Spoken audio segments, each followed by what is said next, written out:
one of my pet peeves is when I walk into a gym and I see everyone on cardio equipment and like one or two people overusing dumbbells or squat racks or machines. And a lot of the times the same people that I see there a year later are doing the exact same thing, looking the exact same way. So let's talk cardio. I know it's a hot topic, and some people are going to say you got to have it. And some people are going to say it's ruining you, but what's your take on it? So cardio isn't bad, but it's grossly overused. And so here's the other thing. If you take nothing away from this, so this is the soundbite that I want everyone to remember. Calories burned during exercise is the most overrated metric, or overrated. If you're going to rate exercises, everyone goes, oh, the elliptical says I burned 500 calories in an hour, but the Peloton workout is 800 calories. So that's a better workout. Judging your workout, measuring the success or the success of your workout by calories burned is the most overrated metric that you could possibly use. You have to look at it as, how does my body adapt to that activity? So when you look at strength training, and when I say strength training, get out of your mind, if there's women listening, it's still unfortunately like it's got this stigma of like bodybuilding magazine. You're gonna get huge. You're not gonna look like the woman in the bodybuilding magazine. Thankfully, even they've become more transparent now and have said, like, we take drugs, we take performance enhancing drugs, male hormones, to look like this. The average woman couldn't look like that if they wanted to. So don't worry about that. I'm saying strength training for health and longevity. You put on a couple pounds of muscle and lose a couple pounds of fat, which nothing will change your body and your physique like strength training. Most women, when they say they want to be quote unquote, shaped and toned, fit and toned, they're talking about having more muscle on their body and a little less fat. That's what gives you shape. It's muscle gives you shape. And if it's not covered by excessive amounts of fat, you will have a nice shaped and toned body. So when we look at how our body adapts to strength training, you do not burn a ton of calories in an average 30, 45, 60-minute strength training session. But what does happen is strength training improves our hormone profile, testosterone increases, and with women, it's slightly growth hormone increases. We improve our insulin sensitivity. We will build some muscle. And again, not 100 pounds of it, but 2-3 pounds of muscle is huge because muscle is metabolically active. So that means muscle needs to burn calories just to maintain itself. While I'm sitting here, the muscle on my body is burning calories just to maintain itself, even though I'm not doing anything physical. So now I'm able to eat a little bit more without gaining weight. I'm burning more calories and fat at rest 24/7. And you could see, and it's improving my strength, my energy levels. It's associated with higher quality sleep. It's just so many positive aspects of strength training with regards to how our body adapts to it. Whereas cardio, I'm sorry, while you're doing it, and there are some benefits, certainly, sure, but if you overdo it, the weight you lose almost 100% of the time, 90+%, is equal amounts of muscle and fat, and a lot of times more muscle than fat. So you're just going to become a smaller version of yourself, which isn't necessarily a good thing because that's going to decrease our hormone profile. And guys, testosterone drops, growth hormone levels drop. Now, all the things I talked about, strength training, the adaptations that are created, the opposite actually happen when you overdo cardio. You're tired all the time. You're hungry. You're fatigued. So what happens? They go, oh, I need more cardio because I'm at a sticking point. I'm not losing enough weight. And then they do more. And it's just this whole cascade of events that's horrible. So it's a never-ending cycle until their hormones are all out of whack, and then they've got to come back to baseline. 100%. And from a strength training standpoint, you have to know your baseline too. If you've never done it before, you don't need to come in and do 45 minutes of strength training. Nope. You need to come in and, push yourself around, whether it's body weight or very, very light weights, just something, because at that point, your muscles, they really haven't been stimulated in a long time in this particular way. So a little bit, to your point before, just do one little thing different. A little bit is going to go a really long way. And then you just continue to build on that.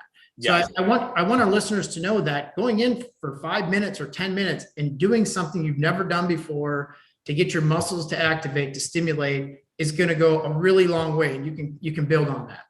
100%. And a tip, and again, I don't want to pick on the females, but it's still, there's a lot of misconceptions still with females in strength training. It's getting better, a lot better. But I only say this because I know females, my wife was like this when she first started training. The female athletes were like this when I first started training them. Even the ones that will hear of the benefits of strength training, which is great, that's step one. A lot of them try to turn their strength workout into a cardio workout. Again, remember, it's not about how much calories we're burning. I'll give you, here's a little tip. It's like a hack. Another great point to remember. If you're going to go to the gym and strength train, like Tom said, doesn't need to be a lot. Pick one exercise. You could even eat 3 goes such a long way. If you do an upper body push movement, like a bench press or a push up, an upper body pull, some kind of a row, and a lower body squat, like a main lower body squat or deadlift or lunge type movement, 3 basic movements, and focus on getting stronger. With perfect form, technique and movement quality is always number one. Start with your body weight. When that gets easy, add 2 pounds, then add 5 pounds. But try to improve your strength as your number one form of progression. Don't say, I want to really break a sweat. I want to make myself puke today. No, give yourself adequate rest so you improve your strength. I promise you, if you focus on improving strength when you go to the gym and you strength train 2 to 3 times a week if it could be from 5 to 30 minutes, your physique will improve, your energy will improve, you'll be leaner and toner, more muscle. It takes care of everything. But when you go and you try to turn it into a cardio workout, you're not going to get the benefits of strength. Remember, we're trying to put some muscle on. We're trying to add 3 to 5 pounds of muscle and lose 3 to 5 pounds of fat. So your scale weight will stay the same, but your body will start looking completely different. Hormone profile, energy levels, it all changes. It's incredible. So think strength, even if physique and getting leaner and fitter and toner is your main goal.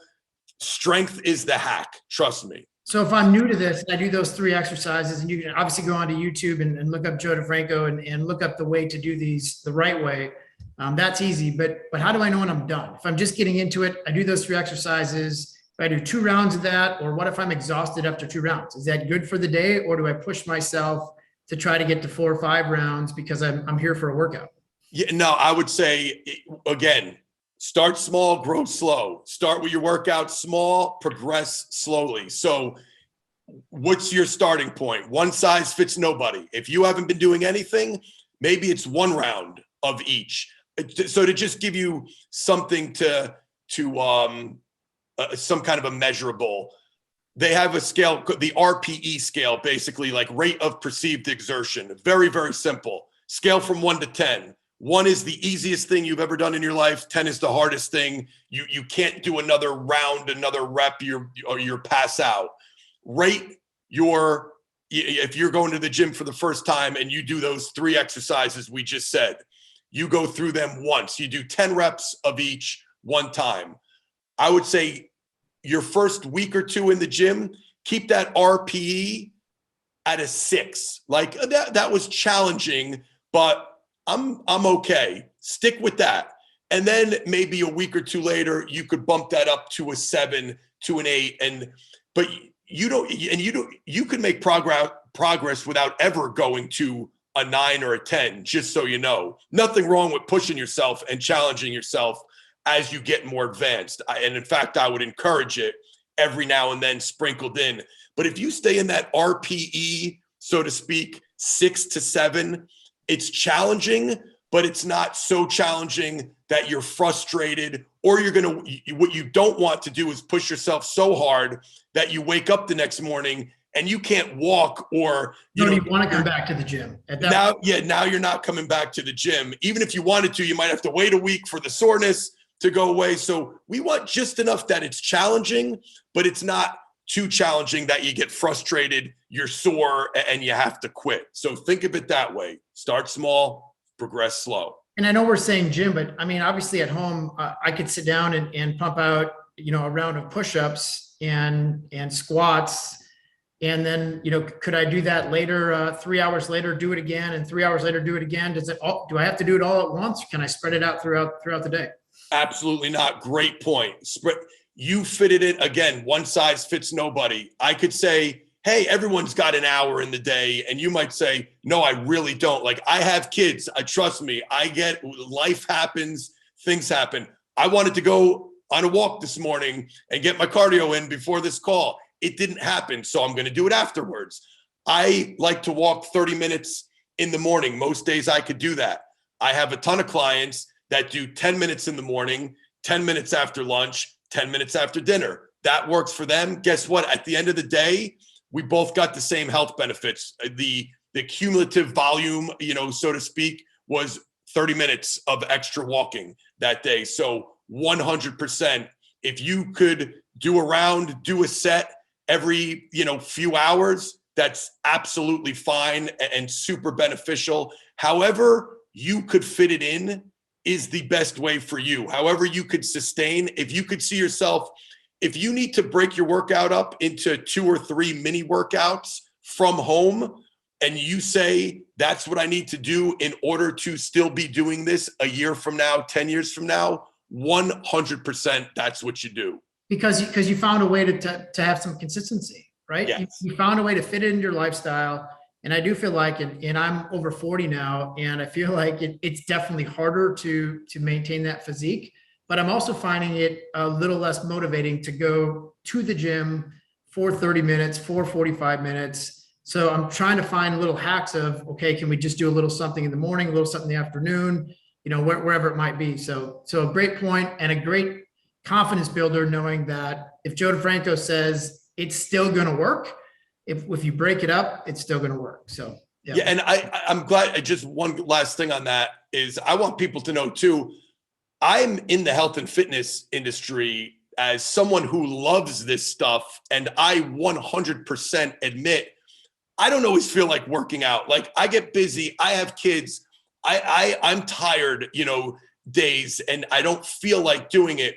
But like Tom said, if you do it the way we just mentioned it, you're fitting it into your day. The goal is to develop the habits that then become disciplined, that you just fit it in each day. And discipline is when you're able to do something even when you don't want to. And that's where you want to get your training and your fitness at, because and we all have it. Some people say, a lot of people talk about motivation, Motivation Monday on Instagram. Motivation's okay, but motivation doesn't last. Like, I could watch a Rocky IV training montage and be motivated, but it's going to go away, right after I'm done watching that video, 5 minutes after.